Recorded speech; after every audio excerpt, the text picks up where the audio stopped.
Hello，各位同學家長，你哋好，我係黃老師啊。今日咧想趁呢個機會同大家講下中文呈分試備戰錦囊入面嘅其中一課修辭手法。點解要特登抽嚟講呢？因為呢個修辭手法咧喺程三成日都會考，而同學咧成日都會混淆噶。我就喺入面其中一課嚟有教到啦。一齊睇下呢個修辭手法係啲乜嘢先。呢一個咧係對比同埋反襯啊。點解同學會撈亂呢個修辭手法呢？因為老師成日教嘅對比係相反啊嘛。譬如講到春天係溫暖嘅，冬天就好凍嘅，凍同埋溫暖係相反，呢個咪對比句咯，係嘛？但係襯托句入面嘅反襯呢，個反字又係解相反咁解喎，所以咧同學就會撈亂咗呢兩個修辭手法啦。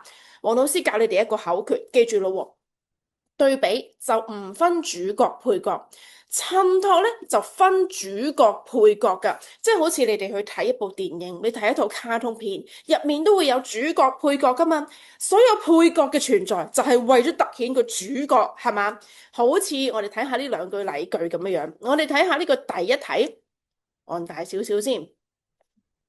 所有候選人嘅表現都平平無奇，但係5號選手嘅表現呢，令人眼前一亮啊！睇完呢一句，有冇發現邊個係主角，邊個係配角啊？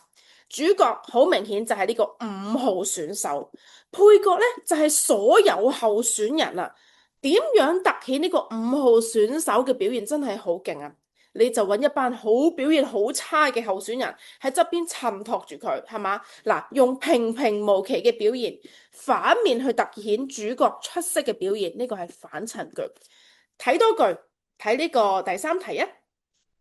奶奶呢總是滿臉慈祥嘅笑容，但係爺爺就不苟言笑，好嚴肅噶。嗱，喺呢一句，奶奶同埋爺爺邊個都唔係主角啊，冇話想凸顯奶奶好溫柔，定係想凸顯爺爺好惡，冇噶。同樣角色係平等嘅，對等噶。咁但係咧，笑容同埋不苟言笑就係相反啊嘛，一個笑一個唔笑，所以呢個就係對比句啦。簡單啲嚟講，點樣好快可以分對比同埋反襯句？